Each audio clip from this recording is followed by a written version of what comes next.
Good morning. आज हमारे साथ है कलकत्ता हाई कोर्ट के एडवोकेट श्री अजीत कुमार घोष। अजीत जी आज एक छोटा सा इंटरव्यू देंगे। नमस्ते। नमस्ते। नमस्ते। अच्छा, तो मेरा पहला सवाल है, जो पिछले एक साल से, एक साल नहीं, लगभग लास्ट 3 और 4 मंथ से 4 महीने से सारे देश में एसआईआर लागू हो चुका है। तो इस बारे में एसआईआर के मामले में अपोजिशन लीडर, हमारे देश के अपोजिशन लीडर राहुल गांधी, उन्होंने भी बहुत सारे बार ये इल्ज़ाम लगाया है भारतीय जनता पार्टी के अगेंस्ट में कि जो एसआईआर यूज़ कर रहा है, ये भारतीय जनता पार्टी अपने सत्ता को सत्ता के लिए ये एसआईआर यूज़ कर रहा है और इलेक्शन कमीशन बीजेपी के एजेंट की तरह काम कर रहा है। It is the allegation of our opposition leader Rahul Gandhi and also all other opposition leader का यही बात है। तो इस बारे में आप क्या बोलना चाहेंगे? देखिए, पहला बात तो ये है, तो अपोजिशन का काम जो है वो विरोध करना ही उसका काम है। अब भीतर में क्या हकीकत है ये बताते नहीं है। अलग अंड का बंड वो बोल देते हैं, झूठा इल्ज़ाम लगाते हैं। ये खाली हमारा देश में नहीं, वो बाहर जाके भी, विदेशों में जाकर के वो हमारा देश का बेइज्जती करते हैं। तो इस आदमी से आप क्या उम्मीद कर सकते हैं? एसआईआर जो है ये सेंट्रल गवर्नमेंट का इसी का एक अच्छा पॉलिसी है। इसका मेन मकसद ये है, जो हिंदुस्तान का जो नागरिक नहीं है तो उसको नाम एसआईआर में नहीं होना चाहिए, वोटर लिस्ट में उसका नाम नहीं होना चाहिए। जेन्युइन वोटर के लिए तो कोई दिक्कत नहीं है, जेन्युइन वोटर तो रहेगा ही, वो तो हमारा हिंदुस्तान का सिटीजन है। उसका तो हर हक बनता है उनका, जो वोटिंग देने के लिए और इलेक्टोरल रोल में उनका नाम होना ही चाहिए, जो हमारा देश का निवासी है। तो फिर लेकिन बाहरी आदमी आकर के किसी तरह अपना घुसपैठिए की तरह आकर के यहाँ बस गए हैं। आप उसको पॉलिटिकल इन्फ्लुएंस लगा के, दलाल लोग जो है, ज़्यादा तो बंगाल में पॉलिटिक्स तो दलालों का थ्रू से होता है ना, तो फिर वो दलाल लोग का थ्रू जा करके अपना कागजात जो है फर्जी उर्जी बना के अपना इसी को सही साबित करने के लिए ये लोग घेर लेते हैं ना। जेन्युइन जो हमारा एलओपी है, चाहे जो भी है, जो इलेक्शन कमीशन का बिना मतलब का झूठ मूठ का इल्ज़ाम लगा देते हैं, तो इसमें उसका इंटरेस्ट है। वो ये देश का हित में तो कभी कुछ किया नहीं। लेकिन राहुल जी बोल रहे हैं कि बहुत सारे जेन्युइन वोटर को भी लिस्ट से बाहर किया गया है। इस बारे में आपका क्या राय है? अरे, जो आदमी सत्ता से बाहर है बहुत दिन से, वो सत्ता, देखिए कांग्रेस जो है ना, ये सत्ता के बिना रह नहीं सकता है, इसीलिए छटपटा रहा है। किसी भी हालत से गलत तरीके से भी हो सकता है, लेकिन ये तो फिर कुछ चांस तो हमको लगता नहीं है, तो रिमोट चांस है। कांग्रेस जो गया तो गया, मान लीजिए हमेशा के लिए। एक कांग्रेस का जो लीडर था, जुझारू लीडर था, जो देशवासी जिनको सम्मान करते थे, अब वो लोग का दिन खत्म हो चुका है। ये सब जो है, ये लीडर से कांग्रेस थोड़े बचेगा। ये कांग्रेस को तो और पूरा जो है ना, ये वो खाली इतिहास का पन्ना में सिमट जाएगा, और उसी का रास्ता राहुल गांधी बना रहा है। कहाँ फेट होगा, कहाँ विश्वास है?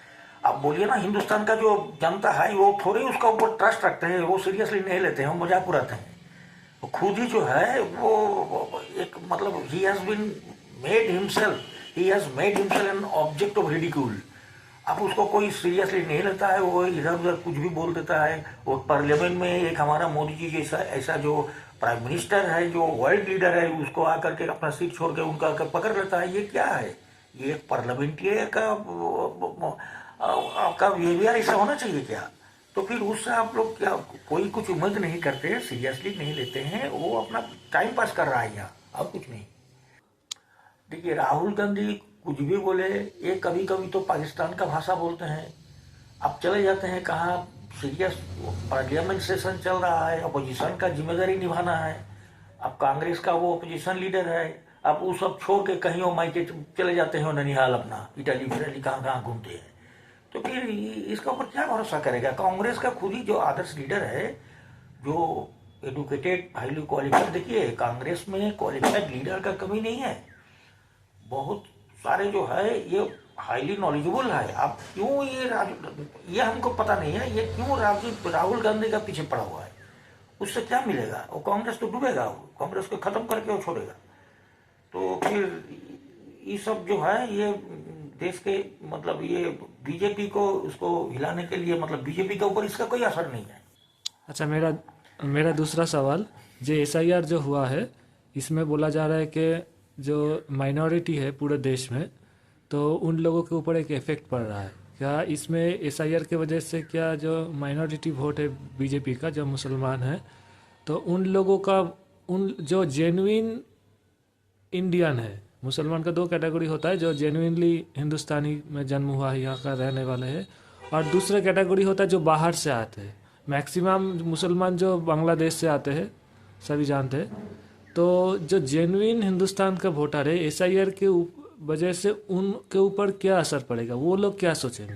क्या एसआईआर के वजह से जेन्युइन मुस्लिम वोट भाजपा में दोबारा जाना शुरू हो चुका है? जो पिछले दिल्ली के इलेक्शन में जो हुआ है, असेंबली इलेक्शन दिल्ली में, उसमें देखा गया है बीजेपी को मुसलमान का बहुत सारा वोट मिला है ना? तो उस एसआईआर के वजह से क्या हिंदुस्तानी जो मुसलमान है वो फिर से मतलब बीजेपी के ऊपर, भाजपा की तरफ आ रहा है वो वोट? देखिए, आपने बड़ी अच्छा सवाल उठाया है। हिंदुस्तान का जो मुसलमान है, मुस्लिम कम्युनिटी जो है, जो खुद को इंडियन समझते से, देखिए पहले तो मजहबी बात तो बाद में आएगा, पहले वो हिंदुस्तान का निवासी है कि नहीं ये देखा जाएगा। चाहे वो हिंदू हो, मुस्लिम हो, ईसाई हो, कुछ भी हो, मजहब उसका कुछ भी हो, लेकिन ये खुद को जो इंडियन मानते हैं, भारतीय भावना से जो यहाँ जी रहे हैं, चाहे कई वर्षों से, कई पुरुषों से उनका पूर्वजों भी हिंदुस्तान में रहा, अब आज़ादी का लड़ाई में उनका पूर्वजों का कंट्रीब्यूशन रहा, योगदान रहा। ये लोग तो पूरा जो है खुद को हिंदुस्तानी समझते हैं, मजहब कुछ भी रहे इसका। तो ये जो मुसलमान कम्युनिटी का बात का जो आपने जिक्र किया है, ये लोग का कोई दिक्कत नहीं है। ये लोग तो अपना इस हिंदुस्तान को अपना ही देश समझते हैं। ये कहाँ बाहरी है? जितना आपका हमारा हक है उतना ही हक ये लोग का भी है। तो फिर ये लोग के लिए कोई दिक्कत नहीं है, ये तो कभी अपना मनपसंद वोट डालेंगे। लेकिन ये जो है, ये मुसलमान जो कैटेगरी है, ये बुद्धिमानी मुसलमान है। ये बहुत सोच समझ के अपना मतदान करते हैं। अब बोलिए ना, लखनऊ में वाजपेयी जी 2-2.5 लाख का मुसलमान का वोट मैक्सिमम तो उनको मिलता था। वाजपेयी जी भी तो बीजेपी का उम्मीदवार थे। कहाँ वो एंटी बीजेपी है? ये लोग नेशनलिस्ट है। वाकई में ये लोग जो है भाई, हर अपना जो है वो नेशनलिस्ट है। जो भावना हमारा है, आपका है, हिंदुओं का है, उनका भी उससे नेशनलिज्म उनका भीतर में कुछ कम नहीं है उनका। लेकिन दिक्कत इस बात की होता है, किसको होता है दिक्कत? जो एंटी इंडियन कुछ एलिमेंट्स भी हमारा हिंदुस्तान में अब जी रहा है, ये लोग घुसपैठियों को इनकरेज कर रहा है। अच्छा, उस चाहे हिंदू हो चाहे मुस्लिम हो, आप बंगाल में जाएंगे तो फिर हिंदू घुसपैठियों को इनकरेज कर रहा है, वो कहाँ का मुसलमान है? लेकिन ये हिंदू जो है, ये अपना ये मजहब का आधार पर नहीं करते हैं, ये अपना वोट बैंक का खातिर जो है उस पर से मुसलमान। लेकिन इसमें क्या दिक्कत होगा जानते हैं? मुसलमान आदमी जो है, ये मुसलमान का जो हिंदुस्तान का जिसका सारी चीज का वो हकदार है, उस हकदार उसको लोग जो है वो बाहरी मुसलमान आकर के वो हमारा हिंदुस्तान के मुसलमान को वंचित करता है। जो जिसका जिसका को हमारा जो है देश का जो हकदार नहीं है, वो अपना झूठ मूठ का हक बैठा लेते हैं। और ये अनदेखी नहीं है, ये सब जानता है।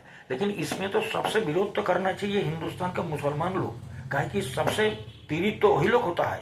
देखिए, मुसलमान वो उस पार से आए तो हिंदू के लिए कोई फर्क नहीं पड़ता है। लेकिन जो सिस्टम यहाँ चलता आ रहा है सदियों से, तो वो इसमें मुसलमान जो है प्रभावित होते हैं। तो इसलिए जो हिंदुस्तान का जो मुस्लिम है, वो लोग के शहर में तो नाम रहेगा ही भाई। क्यों उसमें आप लोग अपना खामा का दिक्कत पैदा करते हैं?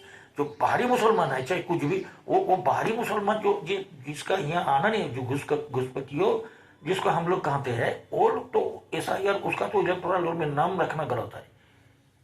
नाम जो है ये इलेक्टोरल रोल से हटाया जाना चाहिए। लेकिन हमारे यहाँ कुछ दलाल लोग है, वो अपना वो लोग का जो इलेक्टोरल रोल में अपना डाल देते हैं, और ये लोग को पाल पोस के चलो भाई चलो भाई। ये लोग देश का कहाँ सोचते हैं? ये अब देखिए, दिल्ली का जो चुनाव हुआ कुछ दिन पहले, तो उसमें मुस्लिम वोट जो है बीजेपी के फेवर में मतदान दिया।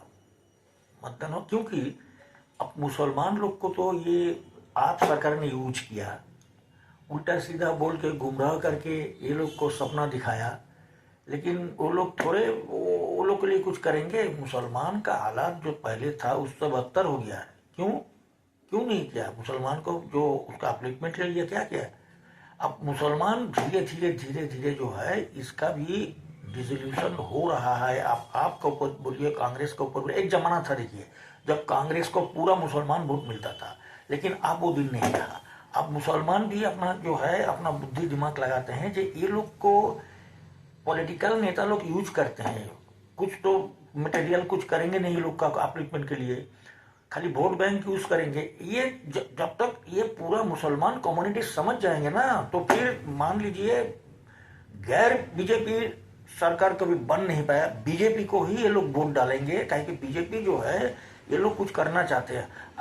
हकीकत तो ये है, देखिए बीजेपी में मजहबी कोई भेदभाव नहीं है। ये लोग बाहरी ये जो अपोजिशन है ये लोग ऐसा माहौल पैदा करते हैं जो बीजेपी एंटी मुस्लिम है, लेकिन कतई ये नहीं है, ये सच नहीं है। आदरणीय मोदी जी देखिए, उनका जो सोच है इसमें हिंदू मुस्लिम का बंटवारा कहाँ दिखाई पड़ेगा? ये तो सबके लिए करता है। 80 करोड़ का जो फ्री राशन मिलता है उसमें हिंदू मुस्लिम थोड़े है। अब हिंदू को दे रहा है, मुसलमान को नहीं दे रहा है, ये तो कोई बोल नहीं सकता, ये तो अपोजिशन भी नहीं बोलेगा।